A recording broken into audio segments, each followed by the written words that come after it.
वित्त मंत्री अरुण जेटली ने आज संसद में 2014-15 का आम बजट पेश किया।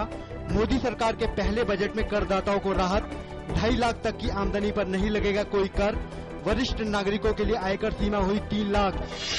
80C के तहत निवेश में छूट की सीमा को 1 लाख से बढ़ाकर 1.5 लाख किया गया और होम लोन में ब्याज पर छूट की सीमा को बढ़ाकर 2 लाख किया गया। टीवी, मोबाइल, कंप्यूटर पार्ट्स, तेल, साबुन, आभूषण होंगे सस्ते, सिगरेट, पान मसाला, गुटखा, तंबाकू और कोल्ड ड्रिंक होंगे महंगे। गंगा नदी के संरक्षण के लिए नमामि गंगे योजना के तहत 20 अरब 37 करोड़ रुपयों के आवंटन का प्रस्ताव। प्रवासी भारतीय गंगा निधि की होगी शुरुआत। नदी किनारे घाटों के विकास और खूबसूरती के लिए 100 करोड़ रुपए का प्रस्ताव। छोटे उद्योगों को प्रोत्साहन देने के लिए 25 करोड़ से ज्यादा के निवेश पर 15% निवेश भत्ता देने का प्रस्ताव। किसान विकास पत्र फिर होगा शुरू। विश्व स्तर के स्मार्ट शहरों को विकसित करने के लिए 70 अरब 60 करोड़ रुपए दिए जाएंगे। 9 हवाई अड्डों पर चरणबद्ध ढंग से ई वीजा की होगी शुरुआत। 5 पर्यटन क्षेत्र बनाने के लिए 500 करोड़ रुपए का प्रावधान। वित्त मंत्री अरुण जेटली ने बजट भाषण में सामाजिक क्षेत्र का भी रखा खास ध्यान।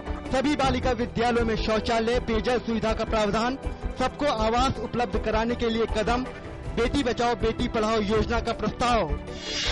देश के बजट में वर्ष 2016-17 तक वित्तीय घाटा 3% तक लाने पर दिया गया जोर।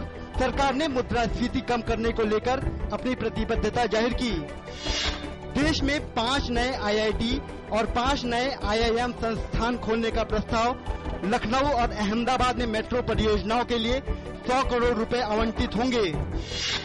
वित्त मंत्री अरुण जेटली ने बताया कि आंध्र प्रदेश, पश्चिम बंगाल, महाराष्ट्र के विदर्भ और पूर्वांचल में 4 नए एम्स संस्थानों को खोलने पर विचार। खाद्य और पेट्रोलियम सब्सिडी की समीक्षा होगी। सूचना और प्रसारण मंत्री प्रकाश जावड़ेकर ने बजट को आम आदमी का बजट कहा है। उन्होंने कहा कि हमने खराब अर्थव्यवस्था में जान फूंकने की कोशिश की है। कांग्रेस नेता अभिषेक मनु सिंघवी ने कहा कि सरकार ने बजट में पिछली सरकार के काम को आगे बढ़ाया है। उन्होंने कहा कि इसमें कुछ भी खास नहीं है। बसपा नेता मायावती ने कहा कि सरकार ने बजट के जरिए कुछ खास वर्ग का विशेष ध्यान रखा है। उन्होंने कहा कि इसमें पिछड़े और गरीबों के लिए कुछ भी नहीं है। शेयर बाजार में देखी गई मामूली गिरावट। सेंसेक्स 72 अंक कमजोर होकर 25,373 पर बंद हुआ। वहीं निफ्टी 17 अंक नीचे 7,568 अंक पर पहुंचा।